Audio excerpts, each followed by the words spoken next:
Bonjour, bonjour, bonjour, bonjour. Alors, il est déjà ouvert. Je vais pas vous spoiler, on referme ça. D'abord, on va passer aux présentations, tu vois ce que je veux dire? Bam bam. Vu la disposition, on dirait qu'on va ouvrir des cartes Pokémon. J'aime le concept, j'aime l'idée qu'on puisse croire que c'est ça, mais non. Toujours dans une philosophie qui reste la même, faire découvrir la danse au plus grand nombre. L'année dernière, on avait déjà fait le même concept, mais pas avec cette disposition-là, parce que c'est assez spécial quand même. Où on ouvre des programmes, des feuilles de salle, etc. Et j'en faisais une vidéo où on parle des spectacles les plus hype un peu de la saison, parce qu'on va voir, c'est ça qui va être intéressant, qu'il y a beaucoup de spectacles qui vont revenir. Bon, je dis ça, mais ça se trouve là, ça va pas du tout se passer. Mais chaque année, il y a un peu des spectacles qui sont tendance parce qu'ils viennent d'être créés, parce que le chorégraphe il est à la mode, parce que je l'avais dit aussi, mais les formes courtes, c'est-à-dire des duos, des solos de 30 minutes, ça passe très bien, c'est facile à programmer parce que c'est pas cher. Ça, j'ai appris ça avec mes expériences à droite à gauche. Donc ça, c'est pratique. Et donc aujourd'hui, on va ouvrir 3 programmes de salle. Je l'ai reçu par la poste, j'étais content, j'étais en train de préparer la vidéo, je me suis dit, il me faut des programmes et ils m'ont envoyé ça. Ça, c'est l'espace 1789 à Saint-Ouen, donc c'est juste à côté de chez moi, c'est une bonne salle dans laquelle j'ai eu l'occasion de jouer. La Biennale de Lyon, c'est un grand festival de danse et il y a plein de spectacles, ça se déroule du 9 au 30 septembre. Au moment où sort la vidéo, le festival aura déjà bien commencé, mais vous allez voir que ce programme-là, il a de ça intéressant qu'il y a beaucoup de spectacles, et donc peut-être qu'on va retrouver les spectacles qu'il y a là-dedans, ici ou ici. D'ailleurs, ça c'est le plus beau. C'est le Volcan, saison 2023-2024, théâtre, danse et musique, scène nationale du Havre. Donc beau petit programme. Alors c'est ça aussi que j'adore, c'est que tous les programmes à chaque fois sont esthétiques et vous allez voir aussi qu'il y a une manière de présenter la danse avec, je sais pas, les horaires, les danseurs, les interprètes, les chorégraphes, etc. Voilà, bon, on ouvre. On a un peu l'impression que c'est Noël avec cette ouverture. Bon, ok, allez, déballage. Il n'y a pas de bonne manière d'ouvrir, on s'en fout. Plastique on le vire. Enfin, on va pas tout lire, hein, on va passer au fur et à mesure. Ok. Ah, intéressant. Adi Boutrou, réflexion, 3 octobre à 20h. Comme d'habitude, les spectacles là que vous voyez, n'allez pas parcourir la France juste pour voir un soir. J'imagine, si tout se passe bien pour chaque artiste, qu'ils sont programmés à droite à gauche. Donc s'il y a un spectacle qui vous intéresse, allez le checker sur un site ou quoi. La danse d'Adi Boutrou est d'une beauté et d'une élégance saisissante. Souvenez-vous du quatuor masculin One More Things, accueilli en 2022, j'ai pas vu. Dans sa nouvelle création pour 6 danseurs, soutenue par l'espace 1789, le chorégraphe arabe-israélien ajoute à la recherche physique l'interprétation des mythes et symboles iconiques du christianisme dans l'histoire de l'art. Ok. Et là, ça c'est un point aussi intéressant, c'est que quand je sélectionne les spectacles pour vous, je lis pas toute la note d'intention, je regarde, là il y a marqué breakdance, acrobatie, chorégraphe israélien, ça c'est... Voilà, on a l'habitude d'en entendre parler. Je me dis que ça peut être intéressant. Et donc je sélectionne beaucoup, moi, en voyant s'il y a un terme, un mot-clé qui fait écho. Mais peut-être dans la note d'intention, il y a un mot, un terme, une problématique qui t'intéresse, un prix. Bon, ça c'est un autre aspect. Non mais là ça va, c'est pas cher. 16 euros. Est-ce que c'est cher? Je sais pas. Bon, là forcément, il y a des chorégraphes qu'on connaît, Fouad Boussouf, qu'on connaît. Ça dépend de chacun. Mais voilà, je sais qu'il fait des trucs intéressants, c'est du hip-hop.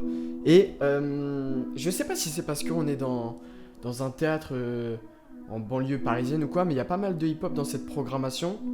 Ce qui me fait dire de plus en plus, chaque année, que le hip-hop a de plus en plus sa place dans les théâtres. On a pas mal vu des créations un peu clichés.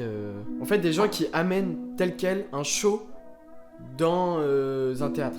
Fouad Boussouf, Nas.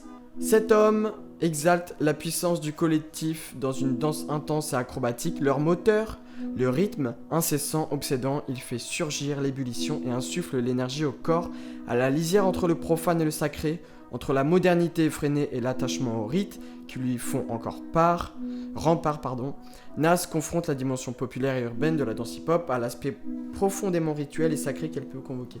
Bon bah ça, tu vois, ça me parle. Peut-être que j'irai voir et peut-être même si un jour je vais voir les spectacles que là je vais sélectionner pour moi, et bah je vous ferai un retour sur Instagram ou en vidéo, j'en sais rien. Oh là là, merde. Désolé, la Traviata Verdi. Ciné opéra en italien, bah de toute façon, j'allais pas regarder. Ok.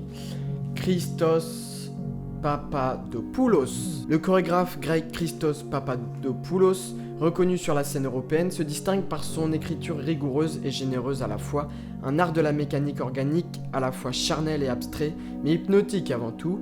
Des boucles électro puisent les corps de six fabuleux danseurs, nous entraînent dans une vague d'ondulations et de subtils glissements successifs comme un banc de poissons, une nuée d'oiseaux, et les interprètes dessinent l'espace entre fusion et dispersion à l'unisson. Ça j'aime bien. Ah mais là il y a trop de trucs bien. Smile Canouté, carte blanche Pacino. Et encore une fois, je vois pas les vidéos, hein. Je vois que du texte et des mots-clés. Alors que la délégation olympique brésilienne s'installe à Saint-Ouen à l'occasion des Jeux Olympiques et Paralympiques, nous avons proposé à Smile Canouté d'explorer par sa danse hybride le passinho, petit pas en portugais, danse faite de jeux de jambes ultra rapides née dans... Ah, ça je vais aller voir, ça c'est pépite. Né dans les favelas de Rio au début des années 2000. Putain, ça je vais aller voir, incroyable. Une danse qui a débuté avec des pas simples lors de soirées funk, il s'enrichit de soirée en soirée, d'année en année, jusqu'à avoir sa propre culture. Incroyable. Il m'a touché en plein cœur. Ça, c'est tellement ce que je kiffe. Jeu de jambes rapide, funk, c'est chaud. C'est combien de temps? C'est 50 minutes. Le 14 mai à 20h, j'aurais dépensé 16 €. Si là, il n'y a pas un titre qui m'interpelle, là, j'y vais pas. Ah, fini.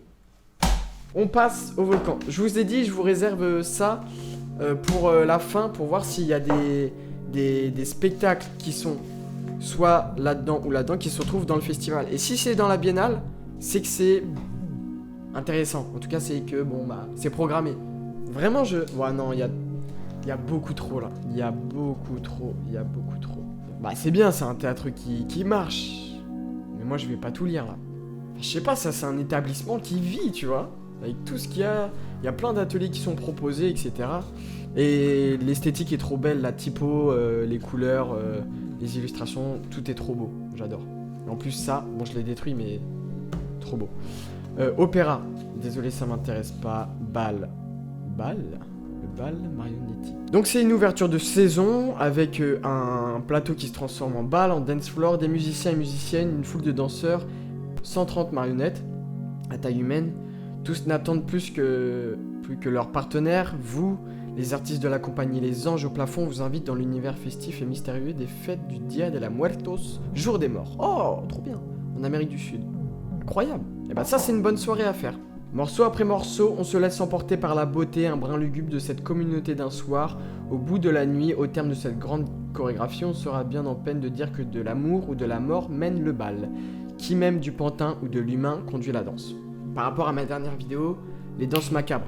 Tu vois, par exemple, bon, je dis encore des choses peut-être que je ne ferai jamais, parce que c'est pas mon taf, mais si je devais faire un programme, je surlignerais des mots-clés, genre pièce solo. Y a pas un style de danse? Moi, quand je vois un style de danse, ça me donne envie d'y aller. Dub. Ah. Ok. Alors. Oui, dub d'Amala Dianor. Je rigole, parce que j'avais passé l'audition pour ça, et ça l'avait pas fait à cause d'histoires de planning. En tout cas, c'est ce qu'on m'avait dit. Et donc, trop envie d'aller voir cette création, du coup. C'est l'audition de laquelle j'ai passé. Et la vie d'audition disait que Amala Dianor, il voulait des danses, comment dire, underground. Il voulait savoir ce que dans l'underground, il se dansait. Donc, il y avait pas mal de danseurs électro. Il y avait un mec en roller. Il y avait du hip-hop, bien sûr, de la house, que des styles populaires comme ça, tu vois. Donc, trop intéressant, en fait, d'aller voir ça. Le parcours du chorégraphe Amala Dianor est marqué par de nombreuses influences. D'abord, danseur hip-hop, il se frotte aux esthétiques néoclassiques contemporaines ou afro-contemporaines. Et ouais, et ça, j'avais vu ça dans sa pièce avec les danseurs sud-africains, c'était incroyable. Ah oui, il y avait des danseurs sud-africains de Pensula, tout ça, pendant l'audition, c'était fou. Et travaille avec des interprètes de tous les continents, c'est vrai. Il y avait même un danseur d'Inde. Avec cette nouvelle création, il poursuit ses recherches pour l'écriture d'une chorégraphie libre et généreuse et part à la rencontre de celles et ceux qui inventent les nouvelles formes de la danse au gré de ses tournées au Burkina Faso, Afrique du Sud, etc. etc. Gravité d'Angelin Prejlocage. Chorégraphe emblématique de la scène européenne depuis les années 80, joue avec les lois de la physique. Dans une série de tableaux éclectiques, il tire le fil de l'attraction terrestre pour expérimenter ses effets sur les interprètes, qui semblent parfois devoir s'extirper de ses forces, comme Grogis, je sais pas si on dit comme ça, après un long sommeil et rattrapé par le sol. Les appuis sont précautionneux, les têtes lourdes, les mouvements pénètrent au ralenti dans l'épaisseur de l'air. Une bande son allant de Bach à Daft Punk. Pour vous rappeler, Prej Locage, il a fait une pièce Mythologie qui avait pour compositeur principal Thomas Bangalter. Je crois que c'est ce mec-là des Daft Punk, donc la moitié. Et il avait pas du tout fait de son électro, c'était ça qui était surprenant. Mais il avait fait de la musique classique parce que c'est, je sais pas, c'est la commande ou peut-être c'est ce qu'il a envie de faire, je sais pas. Mais il y avait un album qui était sorti et pour première fois, on avait vu une interview de lui du coup à à France Inter de Thomas Bangalter, du coup qui avait travaillé avec Prej Locage. Intéressant. Et ben voilà, c'est fini. Le volcan. Voilà, hop, comme ça. Le volcan, saison 2023-2024. Des spectacles bien vivants. Et ouais. Donc franchement, bête de théâtre aussi. Ah! Et du coup, bah je vous les laisse là. Hein. Vous les prenez si vous voulez. Vous me contactez. Hop. On va mettre ça comme ça. Et donc, petite surprise de la fin. Aïe aïe aïe. Bon, en fait, hop, je les écarte un peu. Voilà! Ça c'est bien. Hop. N'allez voir que ça. Non, c'est faux. Bien évidemment. Mais allez voir. Donc ça, on est content de passer à la biennale, ça c'est super. Et donc, alors je me souviens pas de tout ce qu'on a vu dans les feuilles de salle, mais on va essayer de voir s'il y a des traces, en tout cas des chorégraphes qui passent. En fait, tous les spectacles sont bien là. Allez tout voir en fait. Si vous êtes à Lyon, à un moment, allez tout voir. Fouad Boussouf, voilà. Feu, celui qu'on a vu tout à l'heure. Il passe ici, donc ça c'est un spectacle qui tourne pas mal aussi. Et puis il y a plein de beaux chorégraphes, la Horde, le Ballet National de Marseille, Sylvia Gribaudy, elle, c'est super drôle, c'est un peu décalé, ça détourne les codes de la danse et ça a pas peur de montrer son corps dans des postures alambiquées, dirons-nous. Sinon j'ai pas l'impression de voir des gens qu'on a déjà vus. En tout cas il y a des beaux chorégraphes, hein. Je vais pas parler de Lia Rodriguez, de Katerina Andreou, il y a qui d'autre, Yuval Pic aussi c'est bien, allez voir ça, Boris Charmatz, allez voir les spectacles que je vous ai dit. Moi aussi je vais me faire ma petite programmation de façon personnelle, puis peut-être si vous voulez qu'on discute des spectacles que vous avez vus, etc., bah avec grand plaisir. C'était en capoustique pour l'ouverture de ces feuilles de spectacle de la saison 2023-2024. C'était tout. Merci, allez sur les réseaux sociaux, partagez la vidéo, etc., etc. Merci.